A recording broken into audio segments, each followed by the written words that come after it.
Xin chào quý vị và bà con. Chào mừng quý vị và bà con đã đến với bản tin chăn nuôi tổng hợp hàng tuần của kênh Dr. Vet cùng chăn nuôi Việt Nam phát triển.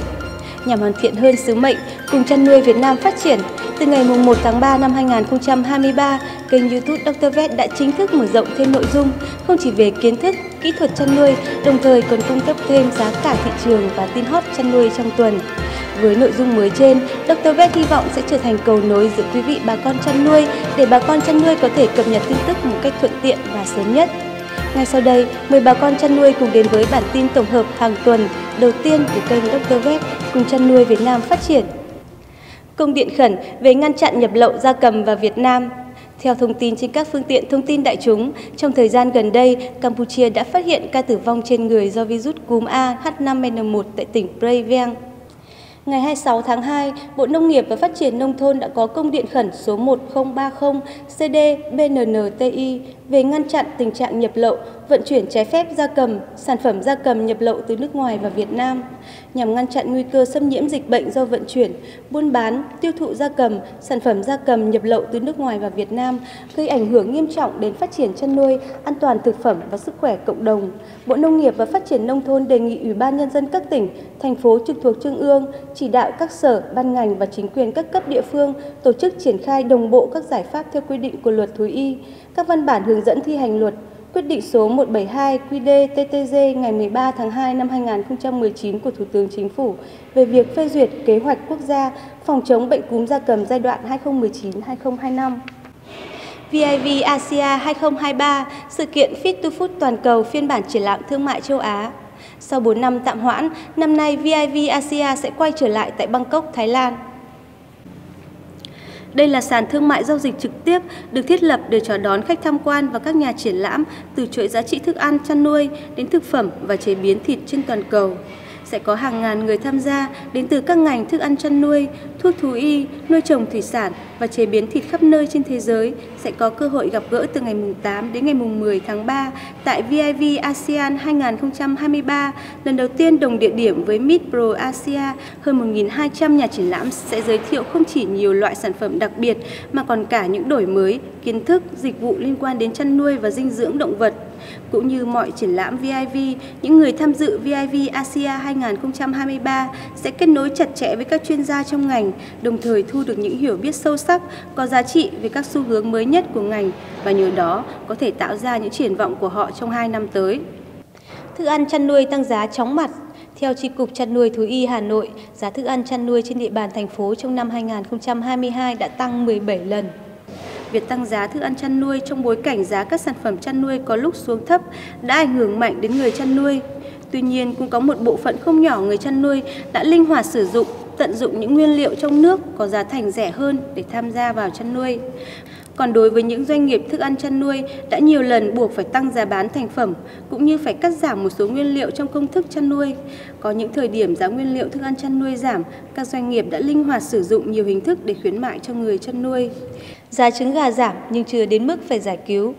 Đây là khẳng định của Cục trưởng Cục Chăn nuôi, ông Dương Tất Thắng, trước thực trạng gần đây trên nhiều tuyến phố Hà Nội như Phạm Hùng, Tố Hữu, Dương Đình Nghệ xuất hiện nhiều điểm bán giải cứu trứng gà với nhiều mức giá chỉ 65.000 đồng trên 30 quả, thậm chí có nơi bán với giá 60.000 đồng trên 30 quả.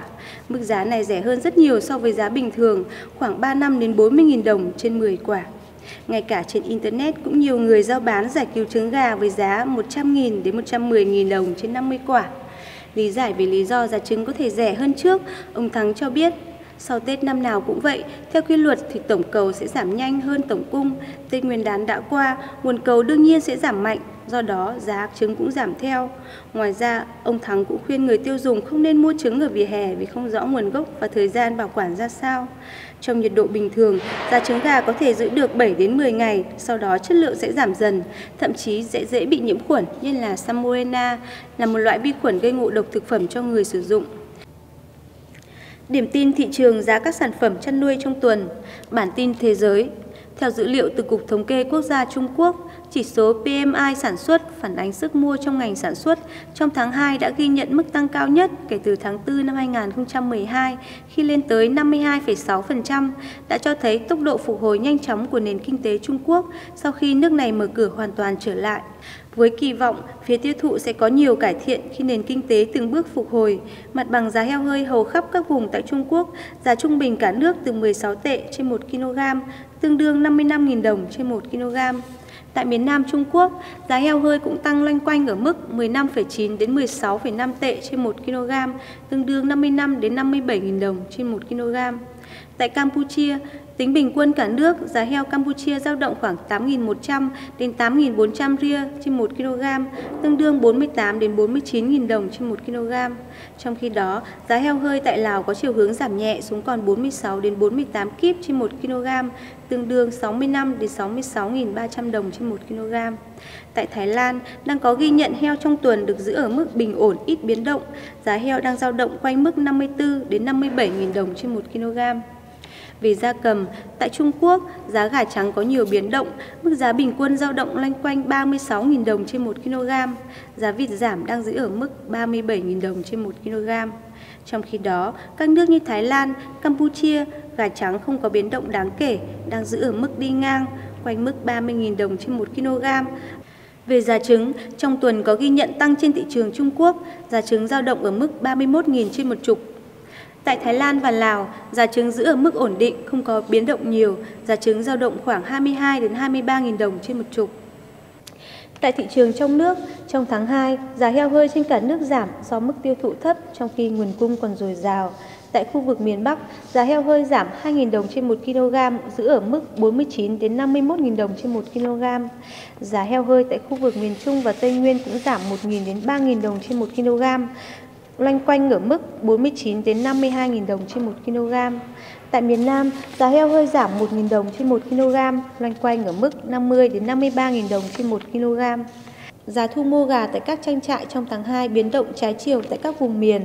Giá gà thịt lông màu ngắn ngày ở miền Bắc, miền Trung và miền Nam giảm đồng loạt 8.000 đồng trên 1 kg xuống mức 33 đến 34.000 đồng trên 1 kg.